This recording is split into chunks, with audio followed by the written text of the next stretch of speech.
Hello everyone, I'm Brandon Basalt, And I'm Travis Nanan. and today we're going to be talking about biocomputing in terms of DNA computing and neuromorphic computing. Starting off with DNA computing. DNA computing and its purpose. It's a branch of computing which uses DNA, biochemistry, and molecular biology hardware. Instead of the traditional silicon-based computer technologies, molecular computers are biomolecules put together so that it can perform computational tasks. The biomolecules involved are several variants of DNA, RNA, proteins, and other biomolecules. DNA computing was proposed as a means of solving a class intractable computational problems in which computing time can grow exponentially, with the problem size, the NP-complete or non-deterministic polynomial time-complete problems. Principles of DNA computing. The DNA is the major information storage molecule in living cells. Billions of years of evolution have tested and refined information about the molecules. Since we know DNA consists of 4 nucleotides, DNA can do this through the manufacture of enzymes in which they call it software used to execute calculation. When we look at DNA computer, computation takes place in test tubes or in a glass. Input and output are both strands of DNA. A program on a DNA computer is executed as a series of biochemical operations which have the effect of synthesizing, extracting, modifying, and cloning the DNA strands. So now we're looking at two diagrams here. The one on your left shows DNA replication, and the one on the right shows melting and annealing DNA. So you might be wondering to yourself, what do those mean exactly? So let's talk about DNA replication. And that is it making copies of the DNA strand by using a polymerase chain reaction, also known as PCR, in which they perform several functions including the replication of DNA. The replication requires a DNA sequence strand called template. And also, when we talk about the melting and annealing DNA, annealing talks about bonding together two single-stranded complementary sequences by cooling the solution. Melting talks about breaking apart a double-stranded DNA into single-stranded complementary components by heating the solution. So what is the present and future of DNA computing? So there has been many problems with DNA computing, and it has been getting fuzzy logic errors. So to combat these errors, in the future there may be hybrid machines for processing, but have DNA compressors that could take over specific tasks. The future of DNA computing looks very promising. As our technology continues to advance at a rapid pace, complications in DNA computing will cease to exist. Concluding DNA computing. DNA computing will play a big part of our future. Many common devastating diseases of today will be cured. People will be able to make cosmetic changes like never before. The possibilities are endless. So now we are going to talk about NeuroMorphic computing, in which neuromorphic information processing systems consist of electronic circuits and devices being built using design principles that are based on those biological nervous systems. The most striking difference between neuromorphic systems and conventional information processing systems is in their use of memory structure. While computing systems based on a classical von Neumann architecture have one or more central processing units physically separated from the main memory areas, both biological and artificial neural processing systems are characterized by co-localized memory and computation of synapses of the neural network, implementing at the same time memory storage as well as complex nonlinear operators used to perform collective and distributed computation. From CPUs to deep neural networks. Some topics listed are deep networks, convolutional networks, frame-based solution, event-driven solution, and deep belief networks. Convolutional Conventional computers based on the von Neumann architecture typically have one or more CPUs physically separated from the program and data memory elements. The CPUs access both data and program memory using the same shared resources. Since there is a limited throughput between the processors and the memory, and since the processor speeds are much higher than memory access ones, CPUs spend most of the time on idle. This famous von Neumann bottleneck problem can be alleviated by adding a hierarchy memory structures inside the CPUs to catch frequently used data, or by shifting the computational paradigm from serial to parallel. Driven mainly by performance improvement demands, we have been witnessing both strategies in recent years. So we have large-scale models of neural systems. So even as devoted implementations of convolutional and deep networks can be highly beneficial for specific application domain names, which include visible processing and pattern popularity, they do not offer a computational substrate that is widely known enough to model facts processing in complex biological neural systems. Some scale models that are being mentioned are the Spinnaker, the True North, the NeuroGrid, and the brain scales. Adaptation, learning, and working memory. Some content mentioned are plasticity, attractor networks, and neuromorphic circuit implementations. Adaptation and learning mechanisms in neural systems are mediated through multiple types of plasticity, which function on a huge range of timescales. The most common forms of structural plasticity, homeostatic plasticity, and length-term potentiation, and long-term depression mechanisms, and quick-period plasticity mechanisms. While these mechanisms are associated with the ability of single neurons and synapses to form recollections, the term working reminiscence is often used to consult the ability to complete networks of neurons to briefly keep and manipulate records.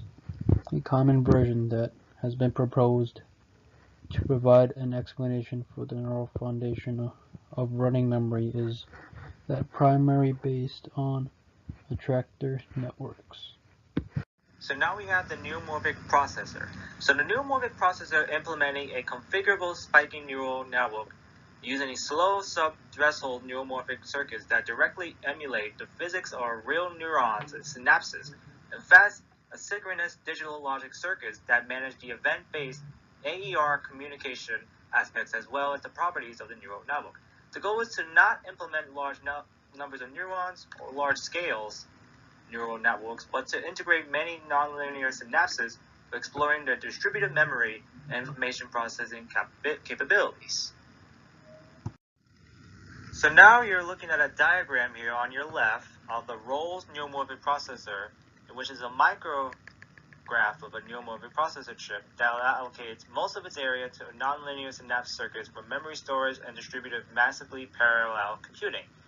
So this has a standard 6 metal 180 nanometer CMOS process occupying an area of 51.4 millimeters squared and has approximately 12.2 million transistors. It has 256 neurons and 136,120 synapses, equivalent to 130 gigabytes memory elements. So each of these elements have both analog circuits that can reproduce short-term adaptation dynamics and digital circuits that can set and change the programmable weights. The synapses are divided into 4 arrays of 128 times 128 elements, which contain both analog circuits and digital state holding logic. The learning circuits implement the stochastic plasticity (STDP) model, proposed to update the synaptic weight upon the arrival of every presynaptic input spike. Here we have our source citations. Please feel free to visit these websites for more information. This concludes our presentation on biocomputing. Thank you. Hello everyone, I'm Brandon Basar, And I'm Travis Nanan. and now we are going to talk about next generation computing. Article's purpose. The purpose of this article is to address the future of computing through new and emerging next generation computing models from a broad perspective, including but not limited to quantum computing, biologically inspired computing, terahertz computing, nanocomputing, cluster computing, and 3D processors. So now we are going to talk about biocomputing, and which is a major field of natural computing, which includes a broad range of computing approaches based on biological systems, ranging from to membrane computing, DNA, and molecular computing, neurocomputing, and more. All biological systems ranging from a simple single bacteria cell to the complex brain sense and process information signals from the external environment, store information in memory, and make decisions and adapt their internal state in order to ensure their survival, growth, and reproduction. Alright, so going in depth with membrane computing, it investigates a class of computing model which is known as membrane systems, which are extracted from the architecture, structure, and functioning of biological membranes within the living cell, as well as how cells are organized in tissues, organs, example the brain, and higher order structures such as colonies of cell, example bacteria colonies. Membrane computing is a rigorous and comprehensive theoretical framework that provides a parallel distributed framework with flexible evolution rules. It has been applied both in the field of biology for activities such as modeling, photosynthesis, signaling pathways, cell-mediated immunity, as well as in computer science for graphics, cryptography, and solving computational hard problems, example P and NP problems. So now we are going to talk about nanocomputing, in which is a computer whose physical dimensions are microscopic, and the field of nanocomputing is part of the emerging field of nanotechnology. The two nanocomputing devices that are being used are quantum cellular automata and nanomagnetic logic. Quantum dot cellular automata. So quantum dot cellular automata is a transistor-less nanotechnology-based computing paradigm. QCA represents binary information in cells that are coupled through electromagnetic fields and has no current flow. The QCA cells consist of 4 dots that form a square, each dot representing an electron, information that is being stored within the arrangement of the electrons. The state of each cell is determined by the state of neighboring cells, but not by distant cells, which is a natural match for nano devices. Using the different polarization values, logic operations can be performed with very low power consumption rates compared to traditional field effect transistors. So now getting to nanocomputing and nanomagnetic logic.